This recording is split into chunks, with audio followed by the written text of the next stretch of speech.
안녕하세요. 주식거북입니다. 참 요즘 방송하기가 너무 저도 힘드네요. 방송이란 것도 제 가족분들과 약속이니까 뭔가 좀 신나는 방송이 돼야 되는데 참 7월달, 8월달 두 달 정말 힘들게 지나가는 것 같습니다. 이제 오늘 끝났습니다. 그죠? 드디어 7월 8월 30일이 끝나가네요. 9월달은 좀 좋지 않을까요? 물론 제 개인적인 희망이지만 현재 상태 매크로 환경을 보니 9월달은 좀 그나마 나을 것 같습니다. 그런 조짐이 좀 많이 보이고 계속 제가 말씀드리지만 나스닥 지수 뭐 코스피 지수 이게 어떻게 돌아가든 기대치 마시고 미국 국채 금리만 떨어지면 됩니다. 그러면 요놈들이 요 외국인 요놈들이 포지션을 바꿀 거예요 지금. 그리고 또 말씀드리지만 이렇게 세가 빠지게 많이 팔았다면 8월 1일부터 시작해서 검투, 기관, 외국인 엄청 팔았어요. 엄청. 물론 뭐 외국인이 이래 파는 거는 전체 시드에 비해서는 밋밋합니다. 한 1조 정도밖에 안 된다지만 간망이겠죠. 근데 간망한다는 건 포지션을 위로 잡는다 그러면 무차별 매수가 들어올 거고, 밑으로 잡는다면 무차별 매도가 들어오면 코스피가 직격탄을 맞을 건데, 그런 건 물 건너 간 것 같습니다. 이유는 금리가 빠지고 있기 때문에 외국인은 밑으로 무차별 매도 폭탄은 없을 것 같아요. 그러면 감당 중에서 이제 확인이 된다면 시장은 끌어올리겠죠. 9월달부터. 그러면 파란 만큼 다시 고가를 채워야 되기 때문에 프로그램 매수부터 각 종목에 들어올 것 같습니다. 특히 코스피 200 종목. 자, 지수가 어떻게 돌아가니는 매일매일 여러분이나 저나 체크하면 되고, 오늘도 뭐 미국 지수들이 발표되는데 예상대로입니다. 역시 예상대로다 보니까 나스닥도 예상대로 흘러가는 것 같고, 외환도 빠지는 게 고만고만. 근데 이거 좀 유심히 봐야 될 게, 왜 그렇게 기관이나 검투가 파는냐면은, 여러분 중에서 혹시 펀드에 관심이 있으신 분들은 각 증권사 투자 금융 쪽에 펀드 아마 수익률이 상상외로 좋습니다. 펀드의 수익률이. 그러면 무슨 양이냐니 7, 8월 달에 엄청 팔았다는 거예요. 수익률이 올라왔다는 거는 팔았기 때문에 수익률을 잡았겠죠. 수익을 받았겠죠. 그래 보시면 되고, 네. 다시 한번 시작되는 마지막 3분기 곡간 채우기 작전이 어떻게 흘러가는지, 그게 제가 볼 때는 우리나라 종합 주가 각 종목의 관전 포인트 같습니다. 지금 현재 나스닥도 또 강보합으로 시작하네요. 많이 올랐어요. 지금 나스닥 같은 경우도 많이 올랐습니다. 지금 14,000에 뚫혔는데 차익 실현 유혹이 좀 일어날 수 있는 지수 포인트에 지금 올라와 있습니다. 조금 우려스러운 것은 너무 올랐기 때문에 차익 실현 유혹을 많이 느낄 거예요. 그러나 우리는 아직 뭐 밋밋하죠. 단신이 오늘 2550 찍겠다고 안도를 했었는데, 솔직히 저는 지수에는 신경 안 쓰기로 했습니다. 왜냐하니 꿀달에는 반드시 매도 프로그램 매수가 들어와야 될 타이밍입니다. 자, 종목 설명 들어갈게요. 오늘 두산 엘리빌리티, 제가 예상했던 것보다 더 많은 슈팅이 나온 것 같아요. 18,765 고가를 찍고 쭉 밀리면서 오늘 18,221에 끝났는데, 뭐 냉정히 말씀을 드리면은 고점인 것 같습니다. 그래서 오늘 제 남아있던 마지막 5,000주 정리했습니다. 뭐 평균 가격은 뭐 대충 18,200원 정도 될 것 같아요. 정리했습니다. 그리고 오늘로서 두산 엘리빌리티 단타 종목의 시드 종목은 빼겠습니다. 더 이상 이번 달 9월 달은 이쪽은 물론 분석 및 예의주시는 하겠지만 제가 사지 않은 종목은 말씀드리지 않는 게 거북이 방송의 원칙이기 때문에 시드가 정리된 거는, 포지션이 정리된 거는 종목에서 빼겠습니다. 그러나 오늘까지는 방송을 해야 되는데 오늘 고점 같아요. 네. 또 뭐 잘 아시죠? 한전기술의 블록딜. 이게 블록딜이 이렇게 빠졌다는 게 중요한 게 아니고 이 회사 주식을 사지 않았다는 것은 향후 전망이 불확실성하기 때문에 투자 금융종이나 외국인들도 블록딜에 참여하지 않고 실패를 했다는 게 팩트인 것 같습니다. 그리고 또 주식 수량도 한 200만 주. 자, 그러면 요게 또 어떤 문제가 생기냐니, 이 한전 기술을 갖고 이 한전이 또 문제되겠죠. 한전이 문제가 되면 산업은행이 문제되고, 산업은행이 문제되면 험의 매각 이슈가 또 문제됩니다. 실은 여러분은 어떻게 생각할지 모르겠지만 오늘 한전기술의 블록딜이 성공했다면 오늘 험이 약간 반응했을 거예요. 우상향하면서 슈팅이 놓을 수도 있었습니다. 왜냐면은 모든 것은 자금 경색이에요. 자금 경색. 자금에 여유가 있다 그러면 가격을 싸게 후리치지도 않을 뿐더러 이게 딱 걸려가 있습니다. 다 이래 도미노식으로 걸려있는 상황이기 때문에 오늘 한전기술이 빠졌다는 게, 블록딜이 실패했다는 게 험이 오늘 빠진 거 영향이 거의 제가 볼 때는 7, 80%라고 저는 생각합니다. 무슨 뚱땅지 같은 소리냐고 할 수도 있겠지만은 제가 볼 땐 그렇습니다. 모든 게 돈하고 갈려 있는 사항들이기 때문에 촉박하고 여유가 없으니까 오늘 하는 이야기가 그 이야기죠. 그렇죠? 딜레이 됐다. 다 그런 게 영향이 가요. 다. 제일 중요한 게 지금 HMM을 매각하는 이유도 정부에서 요구하는 산업은행 BIS 기준이 13%를 맞추기 위해서 어쩔 수 없이 안간힘을 다 쓰는 건데, 거기 어느 한 곳이라도 엇박자가 나면 모든 것이 산업은행에 관련된 종목들에 영향을 봅니다. 안 볼 수가 없어요. 그걸 빈틈을 비상이 파고드는 게 기계군단이고, 그 기계군단을 세팅시키는 게 외국인. 네, 특히 외국인들. 네.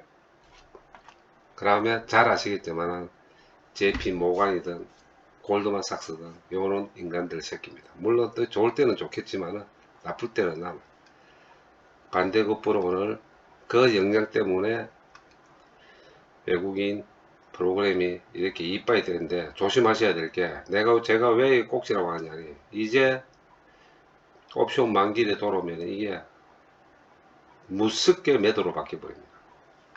거침없는 하이킥이 아래로 빠질 가능성이 아주 많아지기 때문에 더 이상 이 종목에 대해서는 미련을 버리겠습니다. 제가 생각했던 건 딱 정확하게 왔어요. 제가 방송에 계속 말씀드렸죠.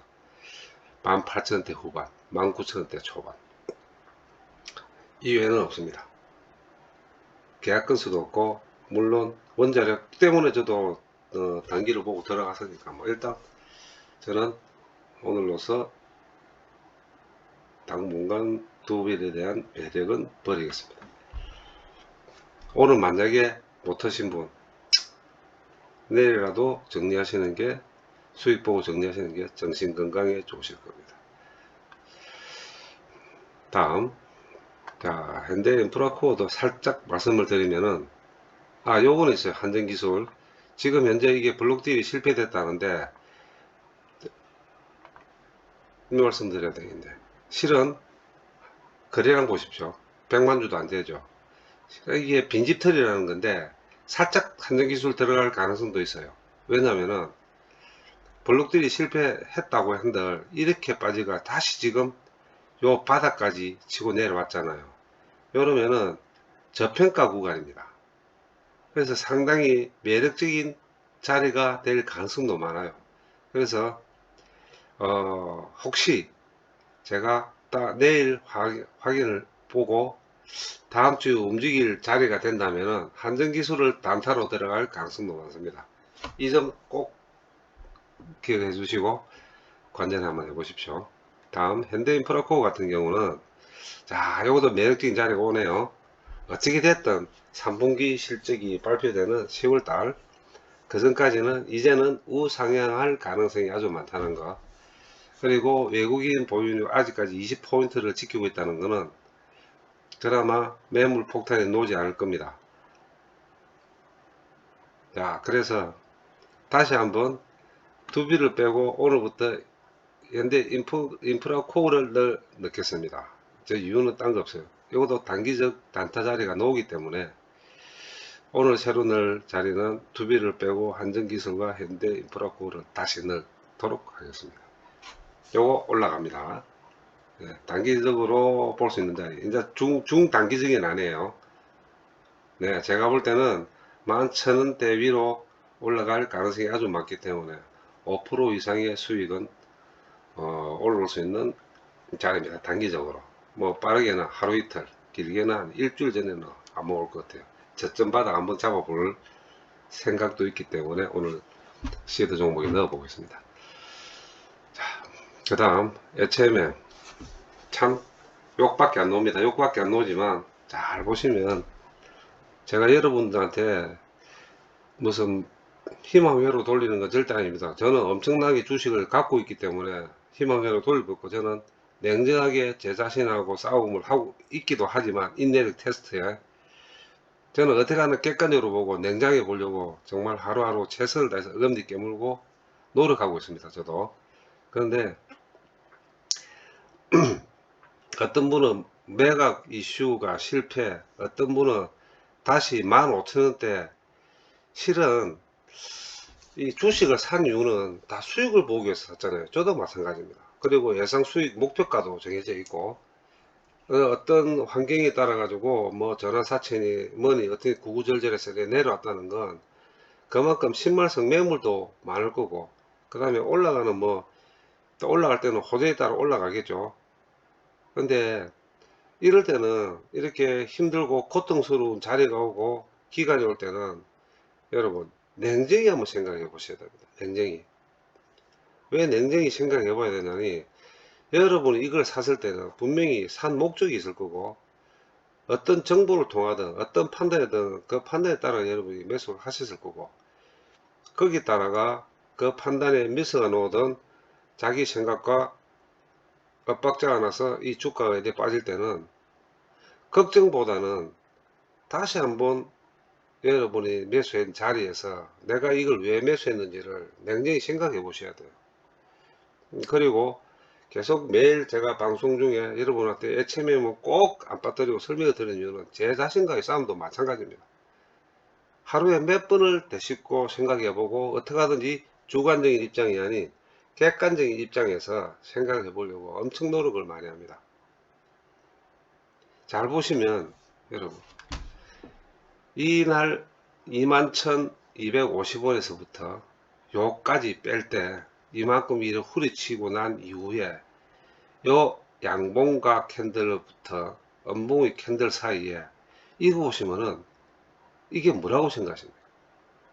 그냥 돌아가는 겁니다. 그냥 수급에 따라가 돌아가는 거지, 아직까지 절망적인 뭔가가 팍 떨어지가 이런 3단 콤보를 두드려 맞는 일이 안 보이잖아요. 이 그래프를 봤을 때는 그냥 수급에 따라가 올라갔다 내려갔다가 한번 10% 슈팅 한번 주고 흔들고 이 자식하는 거는 정신빼기지만 정신빼기, 흔들어 제끼는 정신빼기. 그런데 거래량을 따르고 흔들어 빼는 거래량을 따르는 흔들림은 어떻게 볼 때는 심각하게 봐야 되지만, 거의 한번 보십시오. 거의 100만 주 시계가 근 한 달, 팔을 근 한 달 동안 이렇게 쭉 흔들었다 했을 경우에 거래량도 안 되는 것 같고, 하루에 100만 주씩 뭐, 이게 그랬잖아. 뭐, 이날은 보면은 그나마 또 그래도 거래량이 600만 주. 이 전체를 다 내가 빼봤자 이거 한 번 뺀 것보다도 못해요. 왜 제가 이 말씀 드리냐니, 흔들리지 마시라고. 혹시 15,000원을 가느냐, 15,000까지 내려갈 거냐, 그 기준은 각 개인의 판단에서 놓은 거죠. 그죠? 저도 모릅니다. 그러나 내려간다면 땡키라고 담을 거예요. 어떤 다른 쪽 시드 비중을 줄여서라도. 어제도 제가 말씀드린 바와 같이 내려가면 사시고 올라가면 감망하시라고. 그러나 올라갔을 때 수익이 되는 포지션 같으면 다 차고 가지 마시고 어느 부분 야, 말도 잘 안 돼. 익절 하시더라도 익절 하시고 또 감망하시면 돼요. 올라가면 올라간 대로 또 추시 상승 같으면 올라간 가격에서 다시 매수하더라도 별 문제가 없지 않습니까? 그래서 어저께 17,100원에 사셔가 예를 들어서 오늘 11,660원이 돼서 뭐 이 3포인트 빠졌다고 실망을 하시거나 18,000원 돼 가지고 19,000원 돼 가지고 계시는 분, 그냥 흠만 보고 쳐다보고 계시는 분이 있다면 참 그거는 제가 볼 때는 좀 뭐라고 말씀드려야 되나, 한 종목 애체면만 들고 있는 거는 좀 곤란하지 않을까. 왜 제가 이 말씀 드렸냐니, 그런 분 만약에 계신다 그러면은 그 고통은 스스로 감내하셔야 돼요. 한 종목에 몰빵하고 계시면. 저도 한 종목에 몰빵을 하지만은 제가 100%다 가지고 몰빵하고 있다고 그런 말씀을 드려본 적 없을 겁니다. 제 시드, 가용한 시드 내에서 80%, 70%, 90% 하고 있다지. 이 말씀 왜 드리냐니, 한 종목에 몰빵을 하셔서 이 기대치를 위해서 기다리시고 감망하고 계신다면은 이만큼 주가가 내려갔을 때는 그 고통만큼은 인내하셔야 됩니다. 거기 한 달이 됐든 한 분기가 됐든 2분기 3분기가 됐든 이걸 사실 때는 올라간다는 확신이 있어가 샀을 테니까. 그리고 그 확신은 자기만의 아집이 아니고 여러분도 이거 샀을 때는 여러 쪽 채널을 통하든 매스금을 통하든 소싱을 통해서 샀었으니까 그게 틀리지 않을 겁니다. 단지 그 길로 가기 위한 과정에서 흔들림이니까 너무 그렇게 실망하지도 마시고 힘들어하지 마시고, 그리고 힘드시다면 그냥 달기 받으셔야죠. 돈을 벌기 위해서 힘드는 거니까. 다시 돌아가서 말씀드리면은 요날 시작해서 7월 26일부터 스타트를 해가 5일 동안 쭉 두드려 맞고 난 뒤에 여기서 보시면은 관망입니다. 이거는 아마 차트를 보시는 분들, 뭐 저도 차트를 50% 이상은 제가 신뢰를 하고 있어요. 차트라는 거는 지난 과거이기 때문에 과거에 어떻게 했는지를 보시면 한 달 동안 아래로 10% 잡고 10%딱 10% 여기서 오늘 종가 기준으로 1600원을 딱 대면 얼마나 온지 아십니까? 18,200원 나요. 18,200원. 아래로 10% 잡고 그냥, 원래 그래요. 이 주식은 뭐 내려가 올라가다 진동폭을 보면 아래로 10%는 원래 기본입니다. 기본. 그렇게 보셔야 돼요. 내가 산 가격에서, 그러면 3만원 사신 분들은 지금 완전 절망해야 되죠. 그죠? 50% 빠졌는데.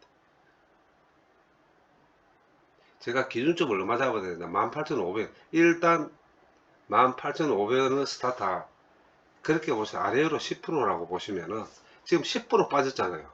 그러면 10%가 다시 올라갈 수 있다고 생각하세요. 그 사이가 기계식 군단들의 매도와 매수의 수급에 따라서 그냥 매크로 관계 돌아가는 거라 생각하셔야 됩니다.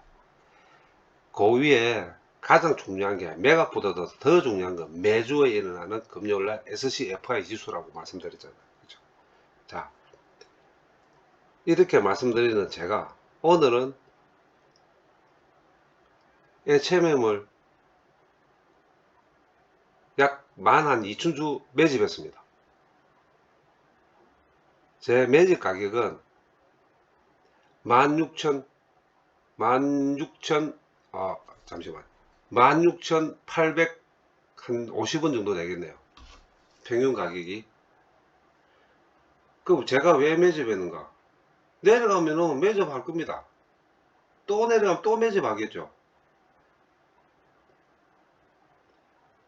언제까지 내려가는지 5kg 주식을 할 수는 없잖아요. 그렇죠?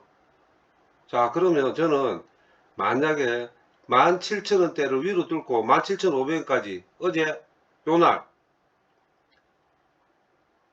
8월 29일 화요일날 이틀 전에 17,500원 가면 저는 매도합니다. 제가 산 비중의 50%를 매도합니다. 예를 들어서 오늘 12,000주는 다음 주, 아니, 내일이라도 17,500원 넘어가 버리면은 50% 비중을 축소시켜 버려요. 오늘 매수 가격에서. 왜? 또 내려가면은 또 그거 가지고 또 사기 위해서. 100%를 단기로 들어간 건 아니니까 이 종목이. 그런 식으로 자기만의 매매 기법을 자꾸 개발하시든 아니면 공부를 하셔가지고 하셔야 돼요. 그러면 주식 수량이 늘어나도 더 늘어나 있을 거고, 그 다음 조금 수익을 보고 기다리는 게 좀 더 여유가 생깁니다. 여유가. 다시 돌려서 제 말을 들어보시면은 어느 정도 일정 부분 이해가 되실 부분이 있을 거예요. 오늘 사서 17,000 중후반대 올라가면은 더 올라갈 거라고 기다리지 않고 50% 정도 저는 매도해버린다니까. 왜? 지금은 변동성 장세고 박스권에 갇혀있어. 결론이 나기 전까지는 박스권에 갇혀있을 때는 언제 또 내려올지 몰라요. 그럼 또 내려올 같은 경우 저도 여유있게 또 사잖아요. 그죠?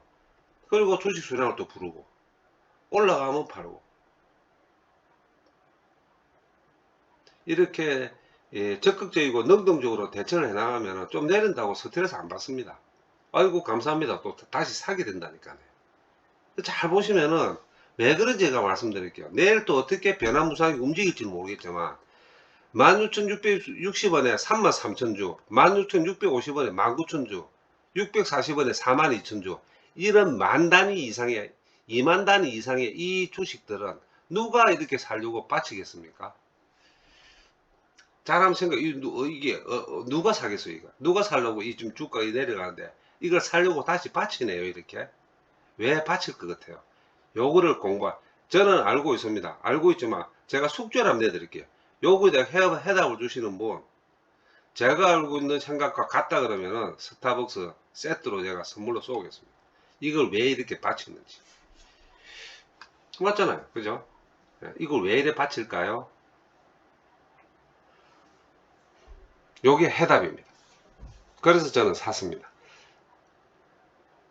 HMM에 대한 결론으로 말씀드리면 빠지면 사세요. 계속 제가 단기 목표가를 말씀드렸습니다. 18,500원.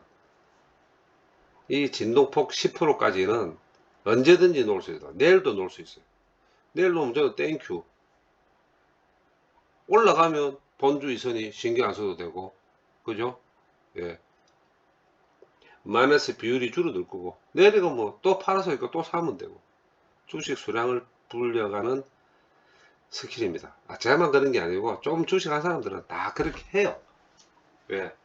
HMM이 목표 주가가 나와 있고, 이게 확신이 들었을 때는 내려가면 주식 수량으로 불어야죠. 매집했다가. 돈은 마이너스가 될지언정 주식 수는 반드시 불려져 있습니다. 그리고 때를 기다리는 거예요. 업참 마속의 심정으로. 거기에 돈을 벌 수 있는 가장 빠른 지름길입니다. 요즘 같은 변동성 장세, 그리고 특히 매각 이수에 발목이 붙잡혀 있는 HMM 같은 경우는 특히 더 그렇습니다. 누가 팔고 누가 사는 게 중요한 게 아닙니다. 능동적이고 적극적으로, 그리고 아주 얍삽하게 대처를 하셔야 돼요. 다음, 대환유화. 여러분, 제가 웃기는 이야기 하나 해드릴게요. 대환유화하고 제가 네이버하고 계속 비교를 해드렸습니다. 그때 네이버를 팔고 21, 2만원대에 팔고 대환유화에 들어갔을 때 대환유화는 8%, 10% 올라가가 보시면은 그때가 언제냐면은 요때 딱 요때 아무 비교해 보시면 제 말이 거짓말이 아닌 걸 아실 겁니다. 요때 14만원 찍고 13만원대에서 요래 한 2, 3일 팍팍 끓일 때 좁게 내려갔지만 다시 그래도 13만원대 중후반대 하고 있을 때 네이버는 요때입니다. 24만원 가고 있을 때입니다. 24만원. 자, 요때가 언제냐면은 8월 7일. 잘 들어보셔야 됩니다, 여러분. 요때가 언제입니까? 8월 7일입니다. 당시에 네이버는 수익을 보고 빠졌어요. 그때부터 대한유화 들어갑시다 해가 저도 들어가 있고 현재 한 주도 안 팔고 가지고 있습니다. 가지고 있는데 그 이후에 대한유화는 4, 5일에 걸쳐 가지고 약 15% 빠져가 11만원, 10만원대 중후반대까지 내려가고 네이버는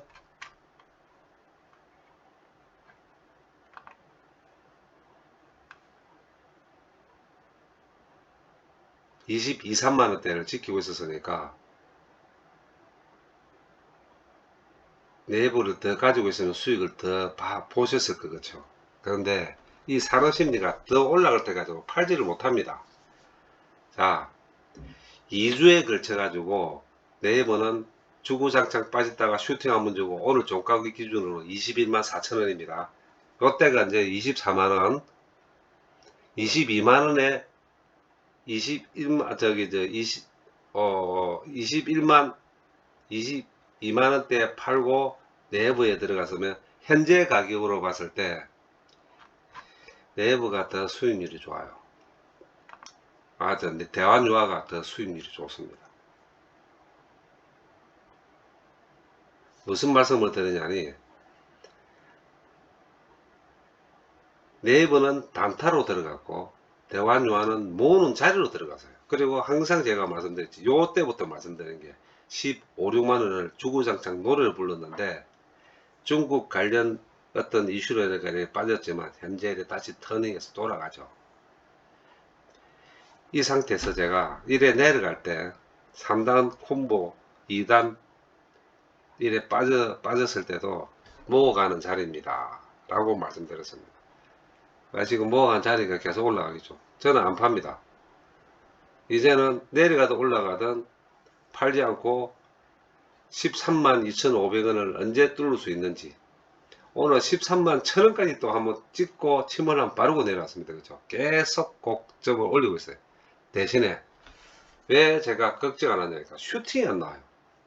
한번 7, 8%쭉 올라갔다면은 비중을 조금 축소합시다 하고 이야기했을 겁니다. 좋게 벌어놓고 시작하자고. 그런데 계속 타켓이 고점을 사부작 이렇게 끄집고 올라가는 건 반드시 13만 2천, 14만원 전 고점을 한번 뚫고 내려가도 내려가지 이대로 그냥 쭉 밀리진 않을 것 같아요. 제 느낌이. 물론 1, 2% 빠졌다가 올라갔다 어떻게 할지는 모르겠지만 거래량이 동반되지 않고 있습니다. 이 점을 저는 아주 안심을 하고 있기 때문에 계속 모아가는 자리라고 생각하고 이제는 매수하시면 안 될 것 같아요.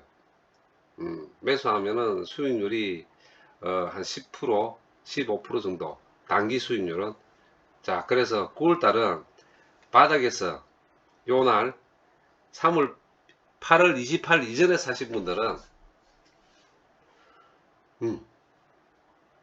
수익을 좀 많이 보실 거고 현재 상태에서는 매수하는 것은 권장하지 않겠습니다. 그냥 계속 감망 마십시오.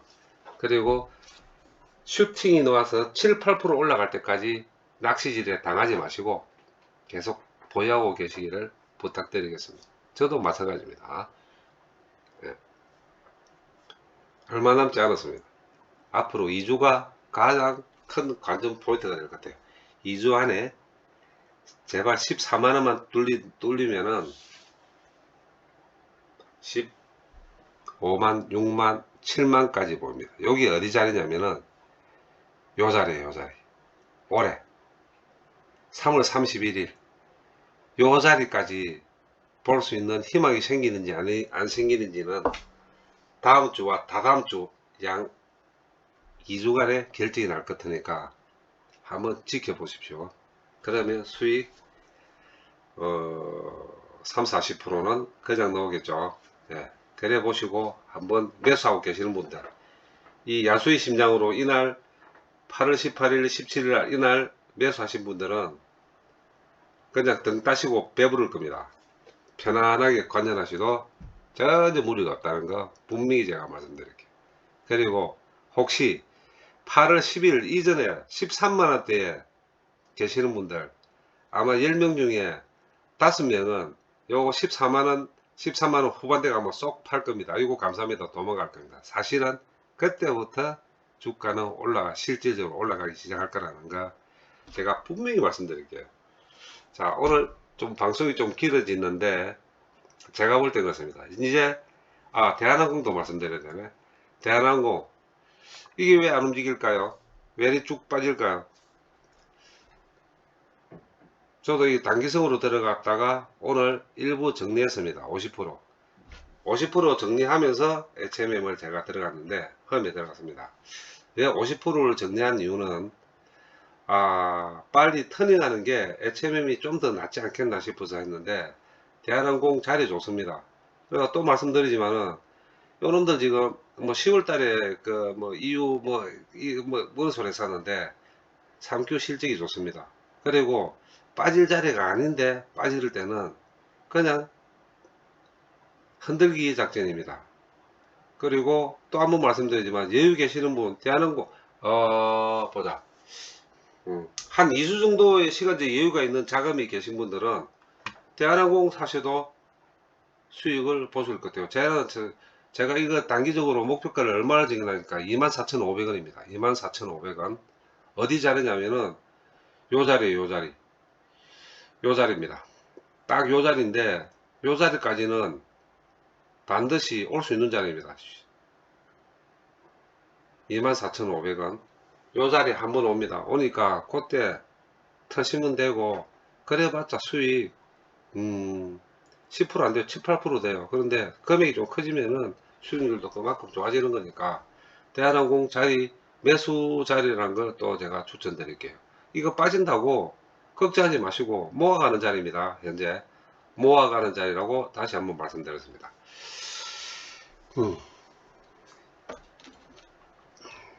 다음으로 나스닥도 그렇고 또 쳐 올라가는데 오늘 또 강보합. 제일 중요한 건 저희들한테는 그나마 제일 중요한 건 환율과 국채금리겠죠. 환율이 그렇게 떨어지지 않고 지금 버팁니다. 이게 잘 아시겠지만은 지금 현재 종목은 이슈에 따라가 테마 종목에 돌아다니는 거래고, 그 다음에 그것보다도 더 중요한 건 방송 중에 계속되가 말씀드리지만은 선물의 우리나라 지금 이게 위클리 옵션을 해가지고 이게 지금 장전 15분 전에 시작하는 거 이거 정말 독약입니다. 독약. 사전에 패를 다 보이고 시작하는 종목 거래예요. 현물은 선물이 먼저 움직여서 패를 보여주면 종목을 누가 사겠습니까? 선물에서 빠지는데 이걸 왜 이래 만들어 놨는지 제가 진짜 욕 한마디 이 개새끼들이 여러분도 아시겠지만은 계속 선진국 지수에 편입되려고 MSCI 지수에 편입되기 위한 조건에 항상 들어가 있는 게 환율과 거래 시간입니다. 거래 시간. 환율, 선물, 거래 시간. 거기에 자꾸 주 열려고 지금 지랄 발광을 터는데 아무리 좋은 제도도 현실에 맞지 않으면은 풀면 안 돼요. 지금 대한민국 현실에는 선진국 지수 편입에 들어갔다가 안 됩니다. 선진국 지수 편입에 들어간 거를 반대를 하는 게 아니고 안 돼요. 지금은. 왜냐하면 소액 주주들을 보호할 수 있는 제도가 아무것도 없고, 그 다음에 냉정히 말씀드리면은 대한민국의 대기업들이 어떻게 소액 주주를 보호할 수 있는 제도를 갖고 있습니까? ESG를 하라고 누구 말 때나 도구 지랄백을 터는 대주주들인데, 그러면서 선진국 지수 편입이 들어가는 제도적 보완 장치는 계속 지금 하고 지랄백을 틀어서 하면은 일반 소액주주들은 주식 하지 마는 소리밖에 안 되는데요. 다시 또 말씀드리지만 아무리 좋은 제도라도 현실과 맞지 않는 거는 하면 안 되는 거라고 저는 알고 있는데 왜 이런 기울어진 운동장을 계속 만드는지 같이 좀 소액 주주들도 이 주식 증시 이 바닥에서 제도적 법적으로 좀 보완할 수 있는 장치도 마련해 주가면서 좀 상생할 수 있는 방향으로 가야지 일방적으로 밀어붙이는 이런 아이고 욕밖에 안 나오네. 그래서 지금 환율도 이렇게 움직이는 거예요, 지금. 예? 너무나 이거 외국인들, 기관 검투들이 놀기 좋은 바다고 자기들은 자본의 자금력이 있으니까 움직이 떨어뜨리니 현물은 축 서버리죠. 그리고 또 제가 말씀드렸죠. 지금 미국 국채 금리도 마찬가지죠. 이게 지금 거의 4.1을 무너뜨리면은 사도 무너질 수 있어요. 이러면은 외국인이 폭풍 매수 들어와야 돼요, 지금. 꼼짝하지 않습니다. 왜 그럴까요? 관망. 왜? 제가 딱 오늘 팩트만 말씀드릴게요. 방송에 처음으로 제가 말씀드리는 겁니다. 지수 프레이 때문에 그래요. 선물 지수 프레이 때문에. 위클리 옵션이 현재 장 시작 전 15분 전에 얘들은 다 알기 때문에 안 사요. 바뀌지 않을 겁니다. 시작된 제도는 영원히 가는 거니까. 그러면 어떻게 되겠습니까? 기계들도 다시 세팅시켜야 되고 쟤들도 매일 매주 매달 전략을 다시 짜야 돼요. 판을 다시 짜야 된다. 그러면 그게 과도기입니다. 이 과도기가 8월달이었어요. 이제 어느 정도 진정되겠죠. 그러면 9월달은 어떻게 될까요?